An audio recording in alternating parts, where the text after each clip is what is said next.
and welcome to Immortal Behaviour this week. Down the block, Andrew John, inside for Elba. Newcastle have won the grand final. Forgive me. And Manu's gone through. He's so fast, he's a great athlete, good looking rooster. Here's Walker again, the man of the moment. It's good to be with you. Oh, look at Andrew John, ladies and gentlemen, one of the greatest players of all time. Well, welcome to our final episode of Immortal Behaviour for this season. What a season it's been. A few more days. Few more days. The big one. Are you getting excited? How do you feel ahead of grand final week? I don't know. I don't give it too much thought, really. I'm sort of more looking forward to the Monday after the grand final. What happens on the Monday? Nothing these days, on a plane out of here.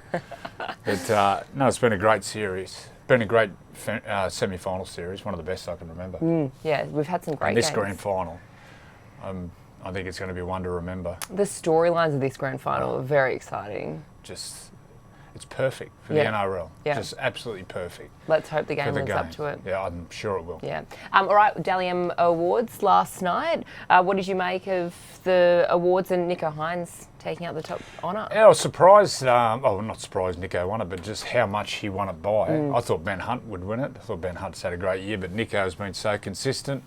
They end up coming second, the Sharks, at the end of the year. So really deserves it. It's been a great story, Nicho Hynes, and it's a great backstory.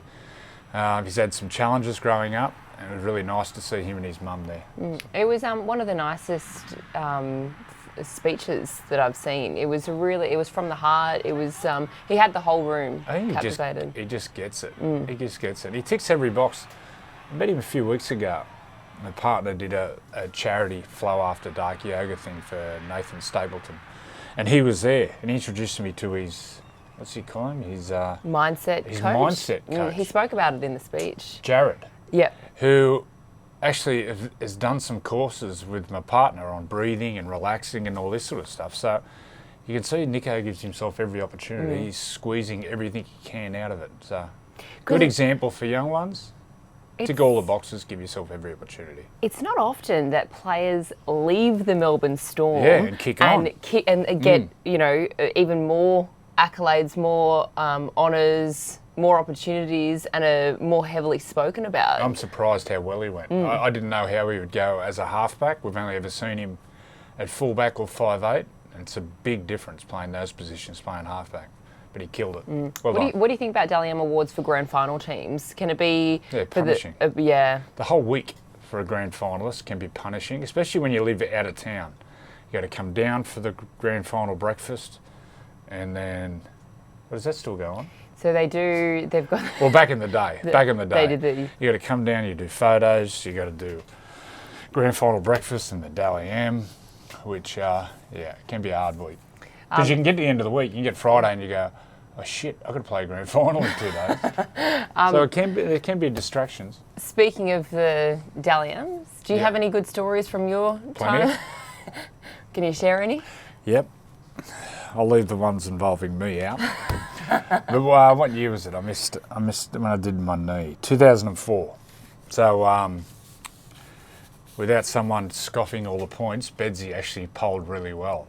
So I actually found out during the day, so this is Wednesday morning, that he'd won it.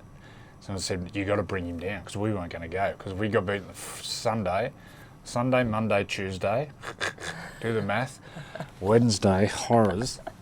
So anyway, we end up coming down, and obviously didn't drive, someone drove us. But all the way down, Danny Buderus is a clean freak, like an absolute OCD clean freak.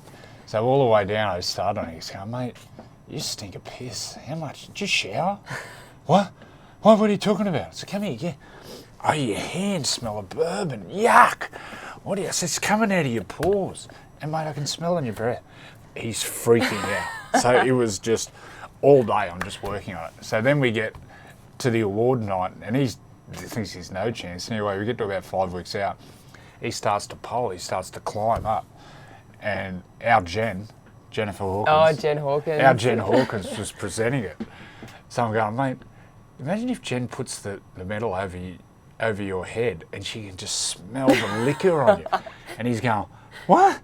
What what are you talking about? I said, mate, can I give you a tip? Go to the bathroom, get some soap and just wash your hands and everything. So he's freaking out. So with 2 rounds to go, he hits the lead.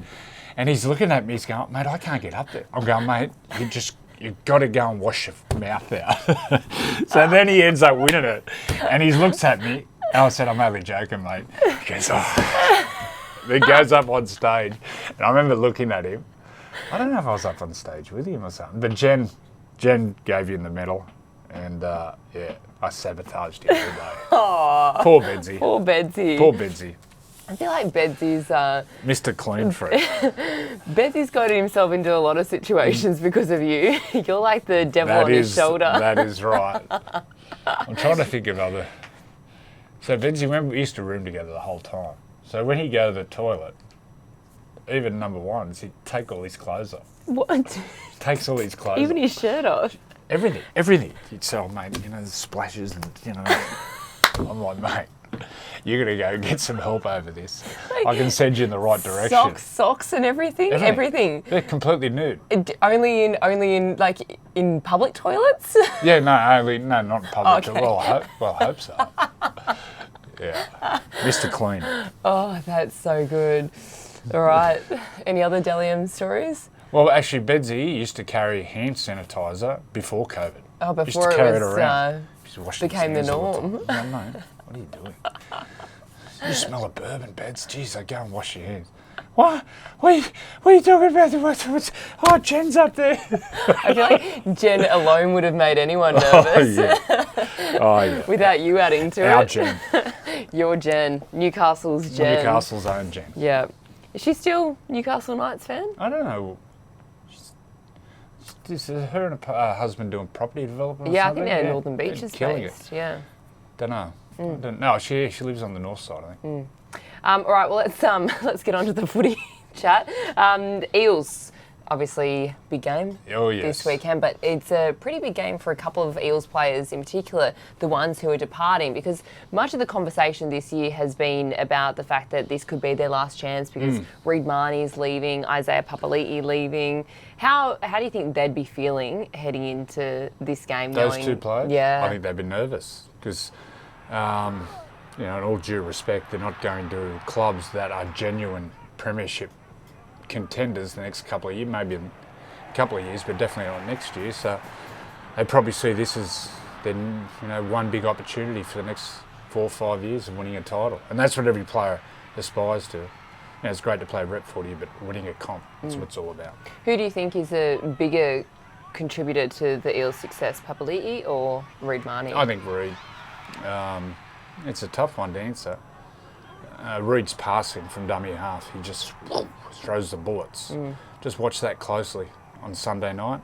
Just how he's serviced, gets there quick and direct and in front every time. You don't know how important that is. What about kick pressure for Marnie? Well, that's his job. He's got to get at Nathan. And it's hard because he's making 50, 60 tackles, but he's just got to make that extra effort, even if he's offside. He's got to pressure him, pressure Nathan. Do you think the Eels will be regretting letting Reid Marnie? Well, I don't think they'll let him go. You cannot keep everyone. It's just the success. When you get success, teams can come and pick out players. I don't know who is in the lower grades moving forward there, but this is Parramatta's big chance of winning one.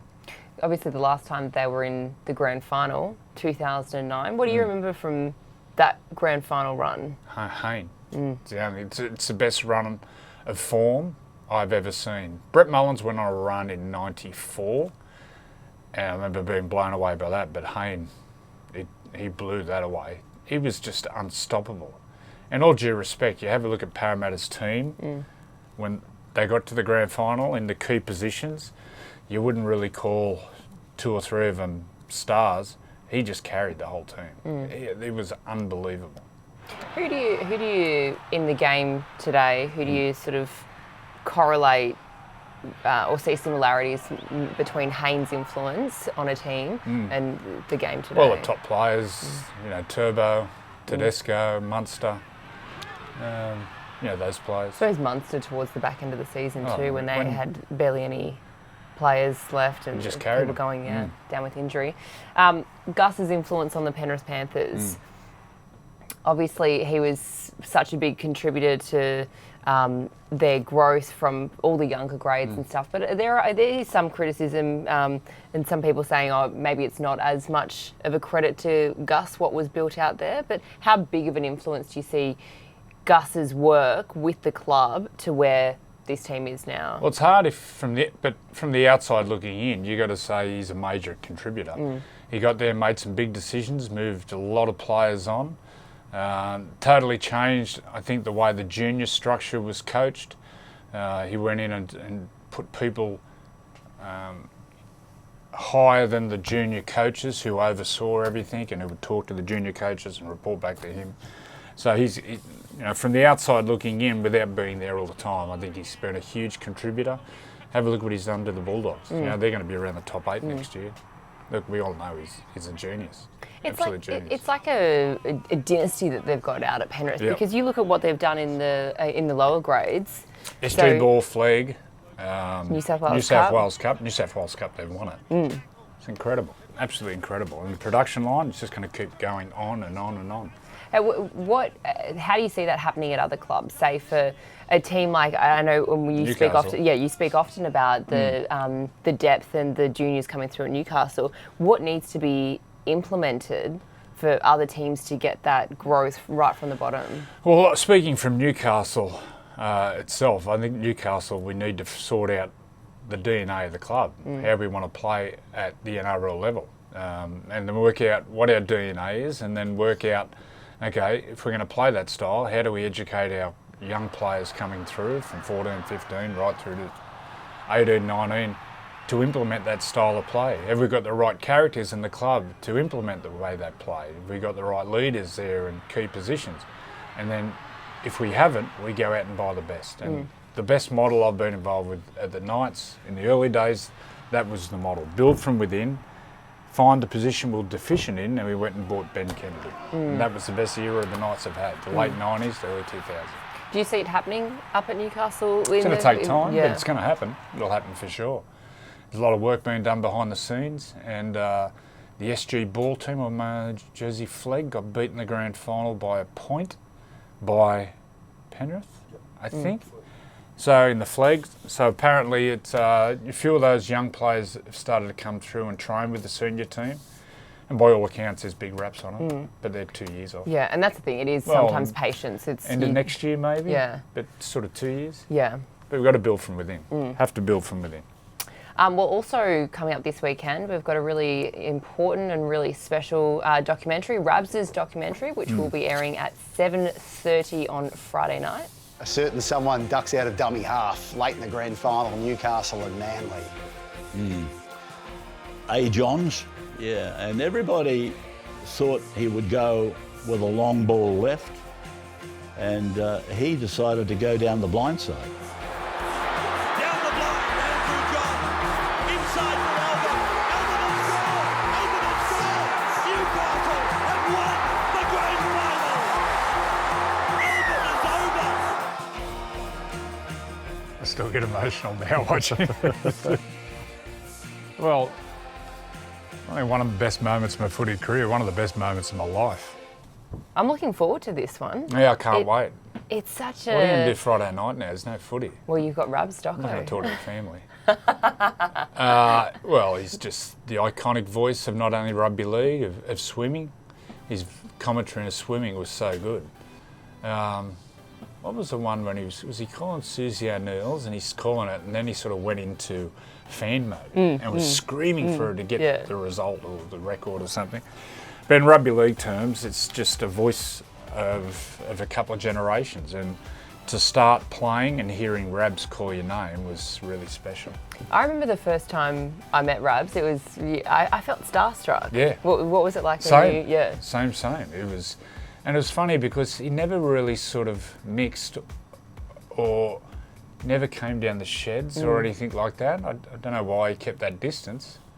But I remember one of the first times I met him and he swore. And it was like, wow, Rabs actually swears. And he swears like well. When you're a child and you hear like your grandparents swear for the first time and you go, all the time. You bastard of a kid. Wait, talking about you or Maddie? Yeah, not Matthew.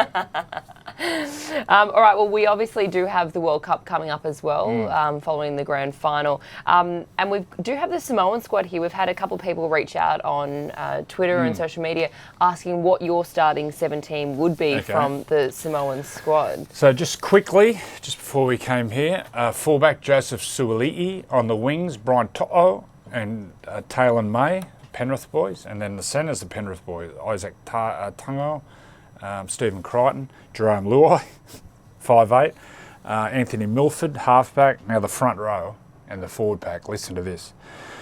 Junior Barlow, Josh Papali'i, new in the front row, New Brown from the Tigers at hooker, Luciano Leilua, Jaden Sewer in the back row, Josh Aloiai at lock, and on the bench, Chanel Harris-Tavita, Spencer Leniu, Hemlin Uweli from the Sharks, and Kelma Tuolangi from the Tigers. That's a good team. Yeah, you're going to wake up sore after playing that team. But this is going to be the best World Cup we've seen ever. How do you see it? How do you see it playing out? Who do you think's going to... Kiwis will play the Aussies. Kiwis team is just stacked. And mid-year before Origin 2, when we were in Perth, watched the Kiwis dismantle Tonga.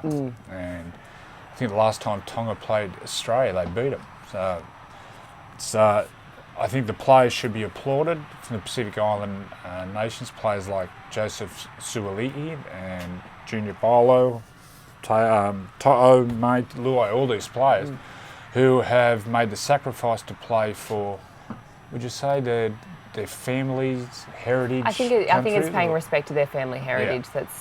That's and to cop less money, even things like flying to England, not in business class, you're in economy, not staying at the best hotels, not having the support staff and the physios and that sort of thing behind you.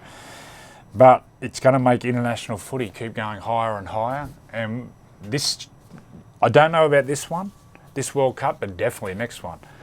Samoa, Tonga, Fiji, Cook Islands, PNG are going to really challenge Australia, England, New Zealand, these teams. I think New Zealand can win the World Cup. I think Australia, New Zealand, it'll be a ripper.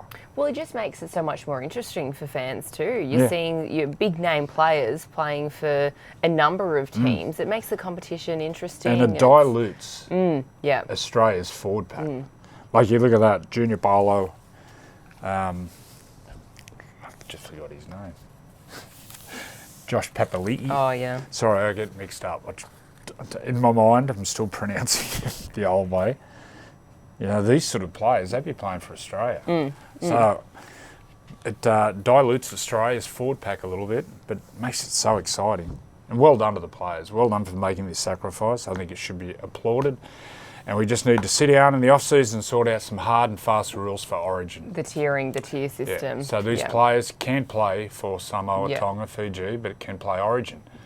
You know, as long as they're here before going to high school, I think they should be allowed to play. Because that's the thing, like we saw it with Victor Radley as well, that choosing to play for his father's heritage, that's a huge call, but they shouldn't have to necessarily be put in that Totally position. agree. All right, so let's have a look at this grand final.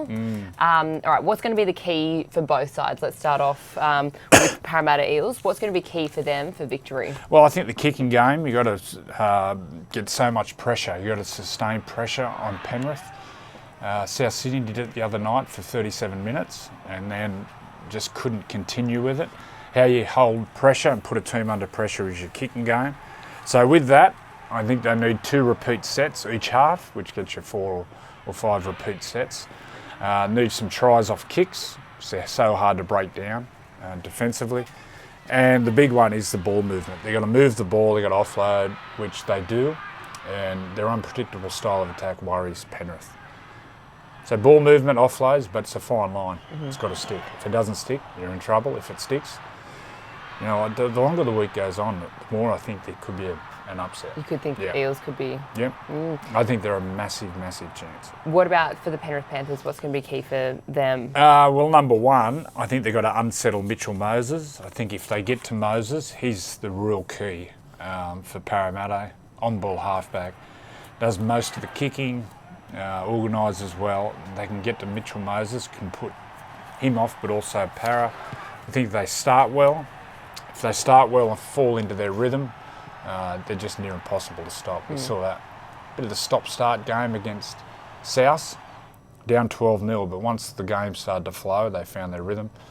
And the obvious one, give Nathan Cleary time. Nathan gets time, they win, especially with his kick and go. With the unsettling of Mitchell Moses, is that early? That's Unsettle Luai. him early? That'll be Luai. It'll be Luai, he'll be sledging him, hitting him late, agitating, getting players at him, and just, the whole game, just at him. Because we saw Penrith obviously come back from 12 points down against South Sydney, and they've been games. So they scored 32 points in 43 minutes, which is frightening. So do you feel like if Penrith get a early lead, it's theirs to go away with? Parramatta aren't necessarily. They've got to put pressure.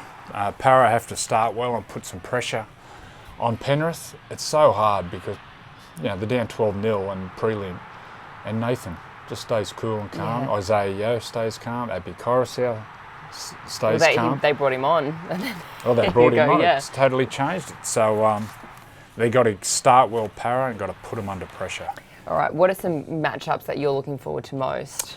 Luai and Dylan Brown, or Luai and Moses going at each other. I think the dummy halves, Abby Coruscant and Reid Marnie, two very different players. Reid just gets the ball from dummy half and fires it, where Appy is all trickery and going one way and dummying the other. And the front row. The front row is going to shake the stadium. They're going to go so hard at each other. Just let them go. Let the big boys bash each other. Stay out of it. All right, so who are As long as the bunker. It's not the teams beat the bunker. Well, that's the thing, because you want it to be. Anyway, I've spoken enough about that. I got to applaud the referees. I think the way the referees have officiated the game, it's been sensational. And I like Grant Atkins, a ref. I think he's in the improving. bunker. He's in the bunker this weekend. Don't overthink it. I like like the way he's reffing. He's improving all the time. But I think the referees should be applauded. Not so much the bunker. All right. Well, who are you tipping? By what margin? And who's your club, Churchill? I got Penrith by 6, and I've been saying for a while, Dylan Edwards is a big show for Clive Churchill. Look, if they win, it's either going to be Nathan, Dylan Edwards, Isaiah, those three players, or maybe Appy Coruscant. So if you box them around there, I think it'll be tight. So I'd say Penrith 1-12 and Dylan Edwards. All right. Who do you reckon's got more pressure, Para or Penrith? No, Penrith for sure. Because they don't want to be a club that's gone 3 grand finals in a row and only won one. And I think the other side, Parramatta, are more excited, given the opportunity. Their fans are desperate for it. It's going to be such a good game. Because it was interesting, Freddie was in both sheds and he said there was a total different feel on the weekend. Was there? So after Parramatta won, he said it was a totally different feel to when he was in the sheds when Penrith won. And it was the excitement he felt from Parramatta. Well, that's good. There you go. Let it go. NRLW. NRLW. Who are you tipping? Now I'm going to say, I don't know how to say this. I'm just going to say it. Go on. I didn't think this early in the competition I could be so excited about watching the Newcastle Knights. I was just getting me out of my chair at home and cheering them on. It is so good to see them. Millie Boyle, the leadership she's got within the club. She's scored that try on the weekend. Jess Southwell, Tamika Upton. There's just stars all through it, and I think they'll win. And the support and how many people in Newcastle and the Hunter will be watching it'll be huge. So it's going to inspire a generation of young girls in Newcastle and the Hunter to play. Not only there, across Australia. I've got to say, it's so good to watch. It is pure footy. It's like watching the footy in the 90s. It's fast, it's open. There's no wrestling. No wrestling coaches allowed. NRLW.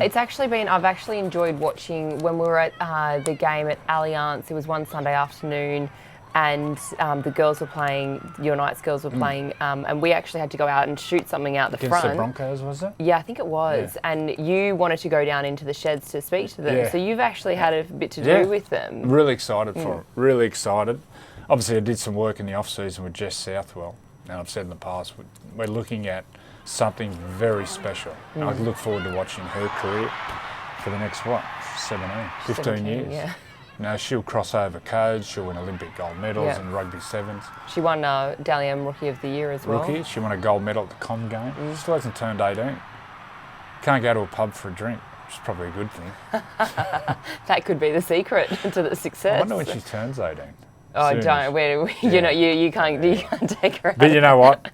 To watch her development, I think all of Newcastle should be very proud. And the support's going to be huge. And you know, these girls are going to, inspire the next generation of girls to play. Yeah, well, and I heard Kez Yap speaking yesterday, and she was talking about how growing up she wanted to be a boy because all she wanted to do was play footy. And now, like in her first year, she was saying she just couldn't believe that they actually got that opportunity. So now girls coming through don't have to stop at certain ages, and it's now an actual professional sport. Well, you can see the professionalism with the skill, the speed and the strength has improved out of sight because they're training more, they're lifting, they're in a better system, they've got more support around them. So the game is just, it's on the up and up and up. It's really good to see. So go the Knights girls. What about the state championship as well? We've got North Devils and Penrith Panthers. Come on, Penrith.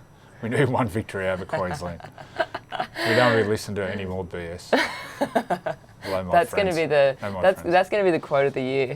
The BS. Actually, I remember the first year of this game. I remember watching the Ipswich Jets win, and we're under the Walker brothers, and the style of play was so good to see. This game's going to be a cracker too. Look forward to it. All right, so much to look forward to this Sunday. Thanks for joining us on Immortal Behaviour this whole year, this whole season. 6 months. We'll see. Yeah, you go on holidays. I'll see you at the tennis. See ya. See ya.